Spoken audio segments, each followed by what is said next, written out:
aquí su amiga Rosy Ortiz, locutora de su programa Esencia Femenina. Y hoy me encuentro muy contenta con mi queridísima invitada, Graciela Zapata. ¿Cómo estás, Graciela? Muy bien, gracias. Muchísimas gracias por haber aceptado la invitación. Estoy muy contenta de que por fin se nos hizo. Estás en este programa, por fin se nos hizo. Y les voy a presentar a Graciela. Graciela Zapata es madre de 2 hijos. Ella estudió en la Universidad Iberoamericana la carrera de la licenciatura en Administración Hotelera. Tiene maestría en Medicina de Desastres por la Comunidad Europea de Naciones. Tiene un diplomado en Protección Civil y Prevención de Desastres por la Universidad Iberoamericana y por la UNAM. Es paramédico y bombero desde 1992. Ha desarrollado una ardua labor a favor de la protección civil. Graciela, la mamá bombero. ¿Qué tal, Graciela? Platícanos un poco de tu historia.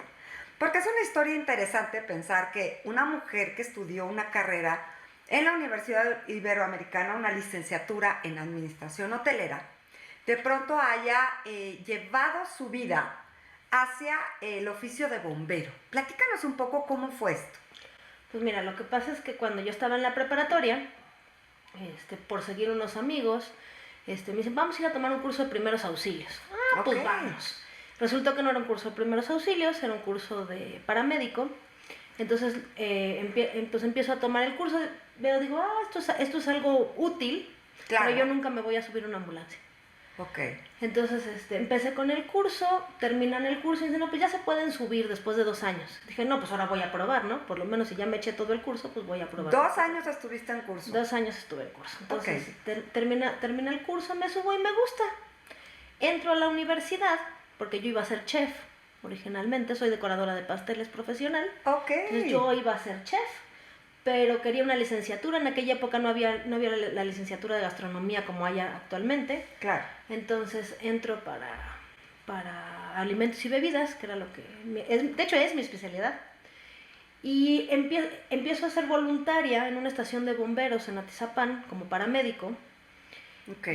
Y me empieza a contrastar mucho lo que yo estaba estudiando, el ambiente en el que yo estudiaba, contra lo que yo veía en el servicio de emergencias. ¿Qué era esto que te contrastaba y que te empezó a hacer ruido? Pues por ejemplo, muchas veces los lunes cubría yo también en la Cruz Roja de Tlalnepantla.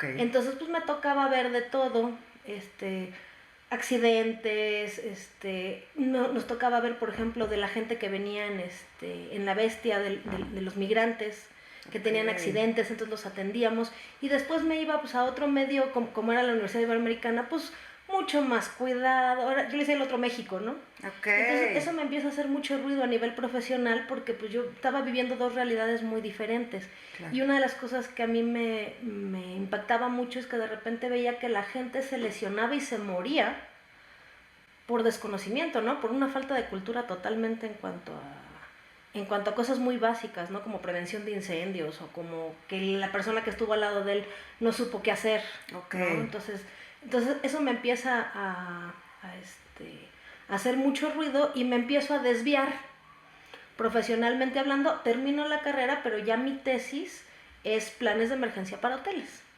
O sea, realmente sí enfocaste como lo que era tu carrera, pero con este giro que tenía que ver directamente con protección civil. Sí, porque la carrera es mucha administración de servicios. Sí, claro. Entonces me empecé a desviar hacia los servicios de emergencia y hacia la parte, por ejemplo, hice prácticas en un hotel en Cozumel.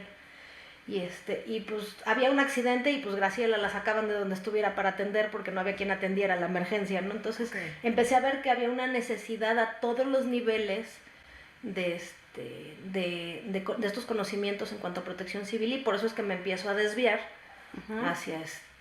hacia otras áreas. Y como estoy en la estación de bomberos de Atizapán, pues es una estación muy singular en México, porque ellos tienen un campo de prácticas. Entonces es una estación de bomberos que tradicionalmente ha tenido enseñanza. Y ellos tenían a la primera mujer bombero en México, que es alguien de mi edad más o menos. Entonces nos empiezan a jalar, la gente que estaba en la estación de bomberos es gente que estaba acostumbrada a enseñar, y nos empiezan a enseñar, y a mí me fascina esta área, pero era un área pues no tradicionalmente para mujeres. Entonces los instructores hacían apuestas de a ver hasta cuánto aguantábamos. Platícame de esto, platícame un poco, es cierto lo que comentas ahorita, hablar de bomberos, cuando hablamos de los bomberos, que es gente que, bueno, yo de verdad admiro mucho. Son mis héroes. Ahorita nos vas a platicar un poco qué es ser un bombero como tal, pero pensamos en hombres, ¿no? Tradicionalmente habían sido hombres, como dices tú, hubo la primer bombero en esta estación de Tlanepantla, ¿tú serías la segunda? Pues ya soy de las primeras, es que no somos de las primeras. Pero es en Atzapán. Y son, o sea, somos un grupo, la mayoría éramos paramédicos voluntarios. Ok. Y por estar en la estación nos empezamos a convertirnos, tuvimos la suerte de tener gente en esa época sin tantos prejuicios, claro, y que le gustaba enseñar, y entonces nos fuimos, pues nos fuimos formando ahí como bomberos en el servicio. Oye, ¿y qué tanto aguanta una mujer bombero? Tú dices que hacen apuestas. ¿Qué tanto aguantan? Cuéntanos. Lo mismo que un hombre. Ok. Y a veces más. Claro. Porque a veces para ciertas cosas somos más aguantadoras. Entonces, ¿Qué son estas ciertas cosas que crees tú que somos más aguantadoras? Por ejemplo, para la parte emocional, ok, a veces lo manejamos mucho mejor que los hombres, ¿no? El poder hacer contacto con un lesionado, el poder hacer, o sea, la parte empática siento que a veces se nos facilita más a nosotros. Okay. Otra es la estatura. Okay. Entonces a veces yo entraba en lugares que los hombres por estar más grandes no entraban. Entonces para ciertas cuestiones de rescate a veces es bueno ser chaparrito. Ok, ¿y qué es? ¿Cómo es la vida de un bombero? Porque nosotros, digo, yo pensando cuando ibas a venir aquí a la entrevista y la preparé, pensaba en el mundo del bombero que yo conocí, ¿no? En la escuela sobre todo, lo que me platicaron de estos oficios, y pareciera que es una vida que siempre está como muy, muy en el estrés, en la alerta, y una vida que siempre está en contacto, estas personas siempre están en contacto con el peligro, con la tragedia. No tiene que ser a fuerza un incendio, porque sabemos que los bomberos tienen muchísimas otras actividades. Para ti, ¿qué es la vida de un bombero? Pues bueno, para empezar son mis héroes. Sí, claro, definitivamente. Porque se necesita tener un carácter muy especial, precisamente por lo que ves, se genera una hermandad muy especial. Okay. O sea, tienes que confiar al 100% en la persona que tienes al lado, y la persona que está a tu lado tiene que confiar 100% en ti, porque si no, no funciona el servicio. Okay. Precisamente por el peligro que implica. Pero también es gente súper comprometida, sobre todo para las condiciones que tenemos en México para nuestros servicios de emergencia. Okay. Es gente que realmente lo tiene que hacer de corazón y no por lo que le pagan. O sea, no, yo siento, o sea, una vocación. Sí, tienes que tener una vocación, y tienes que tener realmente ganas de ayudar a la gente. Y eso vuelve, o sea, no cualquiera o cualquier carácter puede estar ahí. Entonces se vuelve muy especial porque se vuelven tus hermanos. Ok, se hace una fraternidad. Sí. Supongo que por esta situación de estar en un servicio donde estás con grados de estrés muy altos, y ante las situaciones que supongo que han de ser bastante difíciles de enfrentar cuando estás en activo, ¿no? Sí, y se requiere mucho conocimiento. O sea, la gente, yo creo que una de las cosas que no ubica es cuánto estudian los bomberos, porque tienes que saber de física, tienes que saber de química, tienes que saber un poco de ingeniería. Entonces son muchas áreas las que involucra el servicio de emergencias, que a veces no ves, ¿no? La parte de la atención médica, pues también toda la parte de fisiología de atención médica en sí no como que la gente no ubica qué tanto se tiene que preparar un bombero para poder y todo lo que sacrifican a nivel familiar y a nivel personal por estar ahí, ¿no? Tú ya traías como esta parte médica. Sí. ¿Cómo te preparaste en toda la otra parte que nos comentas? Porque tienes razón, un bombero tiene que tener una preparación, pues más allá de saber prender una manguera y aventar agua, ¿no? Ahorita que lo comentas, me parece algo sumamente interesante. Tienes que saber si vas a entrar, para dónde va el fuego, que si el aire, o sea, hay muchos factores de estos que comentas ahorita, de física, química y arquitectura o ingeniería. ¿Cómo preparaste tú esta parte para ser bombero? Pues empezamos, o sea, como empiezan la mayoría de los bomberos en México, desgraciadamente no tenemos en México una academia. Como tenemos una academia de policía, y los policías van a la academia y después ya son policías. Aquí en México realmente no. Entonces la mayoría aprende sobre la marcha. Ok. O sea, de que llegas y te contratan como voluntario y sí, en mi así caso vas yo fue como aprendiendo. voluntario, pero la mayoría de los que contratan, los contratan sin saber mucho y la verdad es que van aprendiendo sobre la práctica. Ahora hay ciertos grupos como la Asociación Mexicana de Jefes de Bomberos que ha juntado a todos estos comandantes con experiencia y que ahora dan cursos. De hecho, tuvimos la oportunidad hace 4 años, de hacer el primer curso para mujeres bomberos municipales. ¡Wow! ¿No? Y para mí ¿Cuántas más o menos eran? se juntaron 150. Para mí fue Ok. increíble. Ok. Fue toda una experiencia porque vinieron mujeres de todo el país que ya trabajan como bomberos profesionales, que es su profesión, y ves las chavas traen muy buen nivel y lo que quieren es seguir aprendiendo, ¿no? Claro. Entonces, ¿Cómo es para una mamá ser bombero? Porque tú me comentabas, para la gente que nos está escuchando, que cuando tú te embarazaste dijiste, creo que hasta aquí dejo como la labor de bombero activo, Sí. aunque actualmente tú capacitas a bomberos. sí. Pero, ¿cómo es en tu experiencia, lo que tú has visto, la vida de una mamá bombero? Súper difícil, yo creo. ¿En qué sentido? Pues tienes una responsabilidad con tus hijos, los quieres cuidar, Claro, pero también, pues, o sea, es su trabajo, ¿no? claro. Entonces yo creo que es bien difícil combinar ambas cosas. Sí, yo dejé el servicio activo en cuanto me embaracé porque no podía combinar ya una cosa con la otra. Sin embargo, pues sigo capacitando y sí veo que es mucho esfuerzo. Se necesita mucho trabajo de equipo. Yo lo que veo con la mayoría de las mujeres que hacen esto es que necesitas tener una muy buena red de apoyo. Okay. O con tu pareja o con tu familia, porque pues son guardias de 24 horas. Claro. Entonces, pues, ¿con quién los dejas? Okay. Y lo que veo normalmente son familias unidas en ese sentido, ¿eh? O sea, Okay. algo que a mí me encanta es, por ejemplo, de hecho a mí me empezaron a decir la mamá bombero, porque cuando mi hijo más chico estaba en el kinder, pues me invitaron a dar una plática. Claro. Y ahí me volví la mamá bombero y hasta la fecha en la escuela pues me ubican como la mamá bombero, ¿no? Y claro. Entonces también el cómo te ven tus hijos de, wow, eres mi héroe, o sea. Claro, es una labor muy importante y creo que está muy enfocada, como decíamos hace un ratito, a la parte de la vocación. Aquí lo que me es importante destacar es esto que hiciste tú en tu vida profesional, ¿no? Estudiaste una carrera que te fue guiando hacia una vocación, que llegaste, pues, como muchos llegamos a lo que hacemos por casualidad, ¿no? Por unos amigos, por entrar al grupo, y te empezaste como a meter esta parte de lo que era los estudios, ¿cómo me dijiste que se llama? Bueno, tengo una maestría en medicina de desastres. Todo lo que es medicina de desastre y ayudar a la gente como paramédico.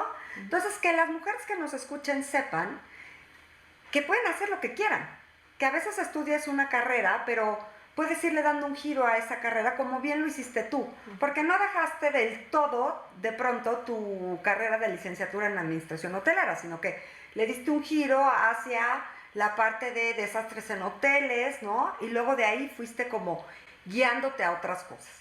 Yo creo que, como bien lo decías hace un rato, los bomberos son unos héroes, ¿no? Y es gente que tiene un papel muy importante en la sociedad. Y qué importante pensar que hay mujeres, como bien nos lo decías ahorita, que pueden ser madres y que de una u otra forma, con estas redes de apoyo que comentabas, pueden llevar a cabo este tipo de oficios que tienen tanto valor a nivel social. Entonces, para la gente que nos escucha, pues es importantísimo que vean que hay historias y sí se puede de pronto decir, oye, estudié esto, pero esto me llama mucho la atención, y probar, ¿no? ¿Cómo lo probaste tú? Bueno, a ver qué pasa. A fin de cuentas, creo que tu actividad de bombero llegó a través de ser paramédico, sí, ¿no? Que fue una casualidad. Y a veces estas casualidades en la vida nos llevan a realizar actividades muy importantes. Platícanos un poquito de esta invitación que te hicieron, me parece que a Costa Rica, a través de lo que haces como protección civil. Mira, a Costa Rica llegué por cuestiones profesionales, ya, o sea, me di cuenta que era lo que me llamaba la atención, que era lo que me gustaba, y me di cuenta que nos faltaba mucha cultura al respecto. Claro, entonces, nos falta, ¿no? Ya hemos mejorado mucho, ¿Sí? pero todavía, Ok. todavía nos falta mucho al respecto. Entonces, es cómo combinar lo que yo tengo como administrador o como profesional del servicio con esta parte de difundir la cultura. Entonces, tengo la oportunidad de trabajar para el Seguro Social en algún momento en un área de desastres. Okay. Y nos invitan a ciertos foros internacionales.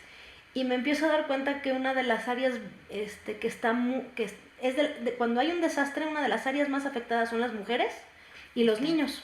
Okay. ¿Por qué? Porque son de los grupos más vulnerables. Okay. Y me llama mucho la atención a mí la parte de pediatría, de hecho es una de mis especialidades. Y entonces ya cuando me meto a la maestría, mi especialidad es niños y desastres. Okay. Entonces empiezo a desarrollar programas de prevención desde la infancia, porque lo que me doy cuenta es que tratar de cambiar esta cultura en un adulto a veces es muy difícil. Claro. ¿No? ¿Por qué? Porque ya tenemos hábitos, porque ya tenemos costumbres, porque, ay, si no ha pasado, pues, ¿por qué va a pasar? En cambio, en los niños es mucho más fácil, incidir. Y cuando tú incides en un niño, normalmente incides en la mamá también. Claro, los niños son nuestros mejores maestros. Exactamente. Entonces, mucho de lo que yo trabajo a nivel internacional generamos un programa que se llama Guardianes de la Seguridad, y empezamos a trabajar precisamente con escuelas, con centros comunitarios, en esta formación de la cultura, y empezamos a incidir. No, antes trabajábamos con una escuela y pues si abríamos un curso de primeros auxilios para mamás, pues iban 3, ¿no? Y normalmente eran las 3 que ya les había pasado algo. Okay. En cambio, cuando dábamos primero el curso a los mismos niños, y las mamás te lo decían, no, vine porque mi hijo me dijo que cómo es posible que yo, que soy su mamá, no sepa primeros auxilios o no sepa usar un extintor. Claro. Y así fue como me fui metiendo en esto, y hemos tenido chance de tener algunos encuentros internacionales. Uno es en Costa Rica, tuve la oportunidad de estar en Moscú.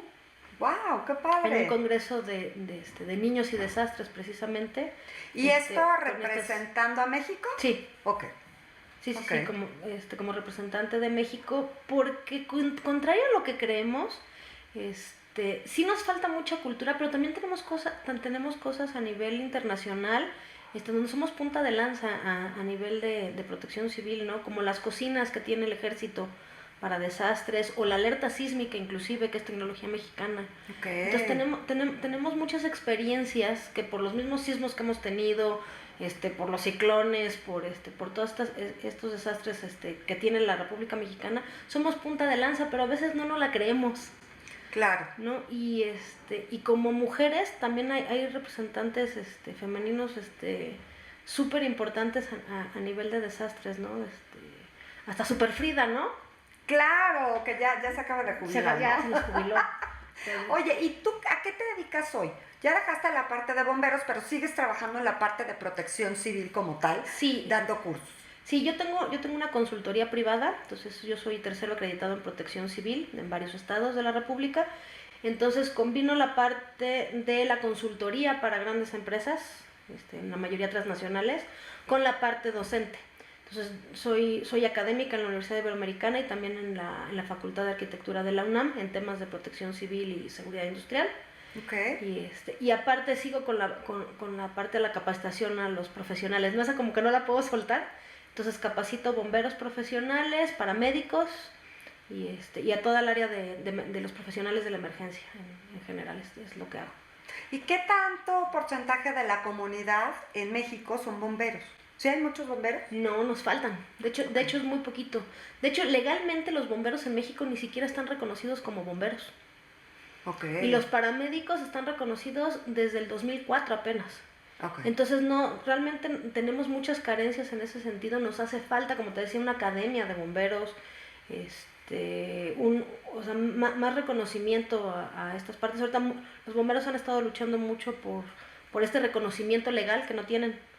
Legalmente claro. son policías en la mayor parte de los estados. O sea, a nivel legal ellos están nombrados como policías, aunque su oficio sea otro completamente diferente. Sí, entonces falta mucho en ese sentido. Nos faltan bomberos. Si tú ves el número de bomberos que tenemos por porcentaje de población, es muy muy bajo. Okay. Y si te vas a otras cosas más básicas, ¿no? Por ejemplo, para que te des una idea, primeros auxilios básicos en países como Estados Unidos o Canadá o países europeos, Ujú. 3/4 partes de la población saben primeros auxilios. Wow. Y normalmente lo aprenden entre tercero y cuarto de primaria. Okay. Aquí y lo aprenden en la escuela, en otros países. lo aprendes en la escuela, en Okay, la qué primaria. interesante, claro. Y aquí no llegamos ni al 1% de la población que sabe dar primeros O auxilios. sea, nada. Nada. Nada. Y muchos de nuestros bomberos a nivel nacional son voluntarios, ni siquiera son bomberos profesionales. Eso quiere decir que no ganan Que no reciben una paga, remuneración. que es una actividad aparte de tener otro trabajo para poderse mantener. Ok, o sea, ellos trabajan en otra cosa de donde sacan ingresos para vivir y aquí solo es el voluntariado porque les gusta. Exactamente. Ok, ¿y a un bombero quién le paga? ¿Están subsidiados por el gobierno? Sí, normalmente es un servicio municipal. Ok, Normalmente. Entonces es una responsabilidad del municipio, pero si tú ves la cantidad de bomberos que tiene un municipio comparado con la necesidad, es muy baja. O sea, la verdad nos falta mucho, normalmente trabajan con muchas carencias de equipo, con equipo muy viejo. Okay. A veces tiene que poner inclusive de su propio dinero para poder trabajar, entonces sí tenemos que hacer mucho en ese sentido, ¿no? Hay mucho que se puede hacer. Si alguien que nos está escuchando quisiera participar, ¿qué necesitas? ¿Qué necesitas para decir, bueno, voy a participar como bombero o en la parte de paramédicos? Ganas. Ok. Principalmente ganas y acercarte a la estación de bomberos más cercana o a la delegación de la Cruz Roja más cercana y ahí ellos te van a guiar. Ok, ¿ahí hay cursos también para paramédicos? Sí. Ok, y los bomberos sí tiene que ser en la estación de bomberos. Sí, normalmente y sí. Mujeres de la edad que sea. Sí, no hay como una limitante en ese sentido. Normalmente lo que te piden es buena condición física. Claro. ¿No? Claro. Por el tipo de actividad, pero nada más, realmente no hay muchos limitantes en ese sentido. Ok, bueno, para la gente que nos está escuchando es interesante que si en algún momento quieren integrarse para elevar este porcentaje del que nos comentabas, lo hagan, ¿no? Yo creo que en temas de este tipo de servicios es muy importante participar, como dices tú, también la parte de estar informados, ¿no? Yo creo que eso es lo más importante. Claro, porque a fin de cuentas la actividad de un paramédico pues es tratar de salvar la vida de alguien y son actividades muy sencillas que tienes que aprender. Claro, tampoco es tan fácil, ¿no? Pero sí tienes que tener un entrenamiento, como bien lo decías hace rato, lo puede hacer cualquiera. Y sería interesante de verdad buscar elevar estos niveles, ¿no? Como bien lo comentabas al principio del programa, son cosas que van a permitir salvar vidas. Sí, yo creo que eso es lo importante, ¿no? La diferencia no la hace el paramédico, la diferencia no la hace el bombero, la diferencia la hace la persona que presencia el accidente y que sabe qué hacer. Okay. Desde una llamada de emergencia, desde saber llamar a los bomberos, claro, hasta saber primeros auxilios básicos para poder ayudar en lo que llegan los profesionales. ¿Qué sugerencias nos puedes dar con respecto a esto que nos estás comentando ahorita? Mira, primero, yo no concibo una mamá que no sepa dar primeros auxilios. Okay. ¿No? Entonces, un curso básico de primeros auxilios donde sepas dar reanimación cardiopulmonar, que sepas qué hacer en caso de que sea un atragantamiento, okay, una hemorragia y una fractura. Yo creo que eso es así como lo primero que debes de saber. Y saber usar un extintor de incendios. Los incendios no los apagan los bomberos. Realmente quien previene los incendios y quien va a hacer la diferencia es la persona que está ahí. Entonces, tener un detector de humo en casa, okay, y tener un extintor y saberlo usar, yo creo que es así como lo primero, ¿no? El hacer tu programa para tu casa y que tus hijos sepan qué hacer, que sepan que tienen que salir, que a dónde van a salir, que sepan, sí. O sea, ya un niño de 9 años puede usar un extintor sin ningún problema, pero pues si la mamá tampoco sabe usarlo, pues cómo van a saber qué hacer, ¿no? Entonces yo creo que eso es lo más importante. Realmente era lo que hablábamos al principio del programa, la cultura, sí, ¿no? Que tiene que cambiar en nuestra sociedad. Y esto que comentabas ahorita a mí sí me deja pensando mucho en lo que decías, no concibo una mamá que no sepa primeros auxilios, ¿no? A fin de cuentas, cuando convivimos con niños, pues siempre estás expuesta al accidente, porque sí, son niños, ¿no? ¿Dónde te pueden contactar si es que alguna mamá requiere un curso de primeros auxilios o alguna escuela? Porque yo espero que con este programa pues mucha gente haga la reflexión, a fin de cuentas eso es lo que estoy buscando, y de veras tome un cursito, que además son muy interesantes, son muy buenos. Yo los he tomado varios, me encanta. Yo, de hecho, quería ser doctora, ¿no? Entonces, me pones a hacer esto y me emociona, pero no solo por la parte de tomar el curso, como dices tú, por poder ayudar y reaccionar rápidamente en cualquier situación. Entonces, ¿dónde te podrían buscar si es que lo requieren? Mira, pueden buscarme en la página de Hiei Mexicana. ¿Hiei cómo se escribe? Hiei, es autoprotección en japonés. Ok. Hieimexicana.net, nos encuentran en redes sociales. Ok. Y o en el teléfono de la oficina, que es 5344 3295 o 5362 8580. Ok, y pueden hacer así, haz de cuenta, un grupo de amigas, Sí, claro. de mamás y tomar el cursito con Sí, ustedes. claro. ¿Cuántas personas mínimo Mira, deberían de ser? normalmente nosotros manejamos grupos a partir de 10 personas, pero si son 5 y están interesadas, lo importante es difundir esto. Claro.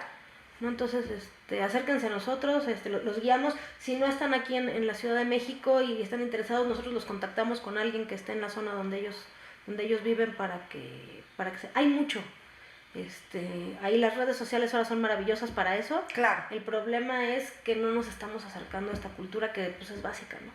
Claro, te vamos a ayudar a difundir esta parte, creo que es muy importante. Obviamente, este programa está dirigido a mujeres, pero bueno, a nivel social creo que hoy nos has hecho reflexionar en que hay una carencia fuerte en este sentido, que además creo que está muy ligada también a la parte de servicio, a dejar de ser egoístas, ¿no? Y apoyar a nuestra sociedad y estar, como bien lo decías, como lo hacen los bomberos en una comunidad mucho más unidos, ¿no? Uh-huh. Y con respecto al apoyo. Creo que en México hemos tenido, lo mencionaste hace un rato, experiencias fuertes como la cuestión de los temblores, donde tuvimos que sacar esta parte de ser empáticos y esta parte de apoyarnos y de ser altruistas, ¿no? Pero no debemos esperar a que pase una catástrofe como esta, de verdad, en donde creo que impactó absolutamente a toda la población, ¿no? Desde niños hasta ancianos, fue algo que yo vi que me llamó muchísimo la atención y creo que sí hubo un poquito más del despertar de la cultura del desastre. Pero bueno, no debemos, te lo repito, de esperar a que pase algo tan grave, ¿no? Para tener que tomar este tipo de acciones. No, entonces, al contrario, ¿no? Yo creo que mucho de lo que pasó en 2017 es que, por ejemplo, lo vimos, ¿no? Los jóvenes querían ayudar. Claro. Pero el problema es que no sabían cómo. Claro. Entonces yo creo que ahorita este es el momento de entrenarnos y de capacitarnos para saber ayudar, porque realmente por naturaleza los mexicanos nos gusta ayudar. Claro. No nos podemos quedar viendo nada más, pero el problema es que nos falta tener esa cultura para poder ayudar realmente de una manera efectiva. Claro, y es tomar el curso y estar alerta si algo pasa. Tampoco tienes que ser paramédico, sí, no. ni hacer lo que hacías tú de subirte a una ambulancia, porque habrá gente que diga, es que a mí eso no me gusta, pero realmente es tener el conocimiento, como dices tú, que en caso de una emergencia sepas cómo tienes que reaccionar. Lo comentabas a lo largo del programa, los primeros minutos es lo más importante. Sí. Y para poder salvar una vida, ¿no? Pues ha sido un programa muy interesante, Graciela. De verdad te agradezco muchísimo. Por la invitación. Creo que cubrimos el objetivo de este espacio, que es un espacio de reflexión, donde buscamos que la gente se inspire, se motive y se empodere. A fin de cuentas tocamos hoy un tema sumamente importante, no solo para las mujeres, para la sociedad. Nos has hecho reflexionar en muchas cosas, como este tema de que las madres, como madres, tienen un compromiso muy importante de saber cómo salvar una vida. Entonces yo espero que muchas personas, no solo mujeres, pues te busquen y vayamos fomentando esta cultura de la protección, que es precisamente a lo que te has dedicado, que vienes desarrollando durante muchos años, porque eso también impacta en cambiar México. Esencia Femenina tiene un objetivo importante, que sí es impactar en las mujeres, ¿no? Que en su calidad de vida, en su forma de ver la vida y que sean mucho más felices. Entonces, creo que lo que haces tú cumple perfectamente con el objetivo de este programa. Gracias. Y te agradezco muchísimo haber estado aquí. No, gracias por el espacio. Hagamos una diferencia con nuestro México, con nuestra gente y pues para toda la gente que nos está escuchando, que vio este programa, aquí hay una opción para apoyar, para aportar, para mejorar la sociedad y pues para estar preparados. Sí. Acérquense a su estación de bomberos más cercana. Muchísimas gracias, Graciela. Gracias a toda la gente que nos siguió. Hagan un lindo día.